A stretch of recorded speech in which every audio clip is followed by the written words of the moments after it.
Makulot. Nandito kami sa Baywalk. Gilid ng Taal. Ayun ang Taal Volcano. Hindi natin mag-zoom eh. Taal. Yung crater niya, yan na ba yun? Crater. Ayan, crater. Crater pa. Crater. Ayan, yan. Ayan.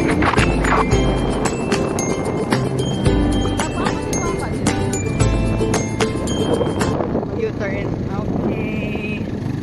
This is it. Yeah. Yun ang ginagawa pa yun dun. Hindi pa tapos, ginagawa pa. So, mag-U-turn muna kami. U-turn.